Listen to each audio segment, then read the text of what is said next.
तीनों नदियों ने बताया, बोले पुंडलीक, यदि कोई बालक अपने माता पिता की चरण रज को नित्य अपने माथे से लगावे, चाहे उसके माता पिता कैसे भी हों, लेकिन फिर भी उन्हीं को लक्ष्मी नारायण रूप मान करके नित्य उनके चरणों में प्रणाम करे, उनके पैरों की धूल लेकर के अपने माथे से लगावे, कंठ से लगावे, अंग से लगावे, ऐसा बालक जीवन पर्यंत पवित्र रहता है। उसको किसी भी प्रकार का पाप, किसी भी प्रकार की दूषितताएं उस बालक का स्पर्श नहीं करती। पुंडलीक की आंखें खुल गईं। उसी समय रोने लगा, बोले मैंने अपने माता पिता के साथ बहुत अत्याचार किया, बहुत दुराचार किया। लौट करके पुंडलीक गया, बीच रास्ते में माता पिता के चरण पकड़ लिए, अपने मित्र के रथ में बैठा करके वापस पुंडलीक उनको लेकर के पंढरपुर आ गया। तो बस उसी दिन से अपने माता पिता को ही सर्वस्व मान करके पुंडलीक नतमस्तक हो गया। तो माता पिता के चरण दबाना, उनको खिलाना पिलाना सुलाना, उन्हीं की ही सेवा करना। जैसे हम लोग अपने घर के ठाकुर जी की सेवा करते हैं, ऐसे पुंडलीक अपने घर के माता पिता की सेवा करता था।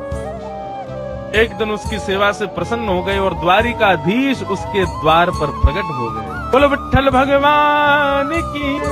महाराष्ट्र के पंढरपुर में श्री विठ्ठल भगवान पुंडलीक के लिए प्रकट हुए। दोनों भुजाओं को कमर पर रख करके पुंडलीक के लिए विठ्ठल प्रकट हो गए।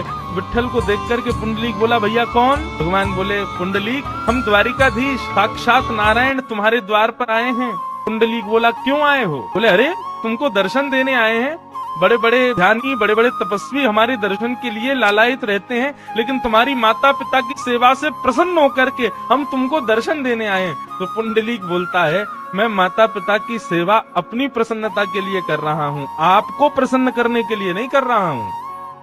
और सबसे बड़ी बात ठाकुर जी, मैं माता पिता की सेवा किसी को भी प्रसन्न करने के लिए नहीं, अपने माता पिता को सुखी करने के लिए कर रहा हूँ। आप आए, बहुत बहुत स्वागत, लेकिन क्षमा करें नाथ, मेरे पास समय नहीं है आपका दर्शन करने का, इसलिए आप तो उन लोगों के पास जाओ जो भजन करते हैं, कीर्तन करते हैं, तपस्या करते हैं, मुझे मेरी माता पिता की सेवा करने दो। ठाकुर जी बोले, जो अपने माता पिता की सेवा के आगे हमको भी नहीं स्वीकार कर रहा है, ऐसे पुंडलीक के लिए तो भैया हम यहीं खड़े हो जाएंगे। तो उसी समय ईंट के ऊपर दोनों भुजाओं को कमर पर रख करके प्रतीक्षा में भगवान पुंडलीक वरदे श्री हरि विठ्ठल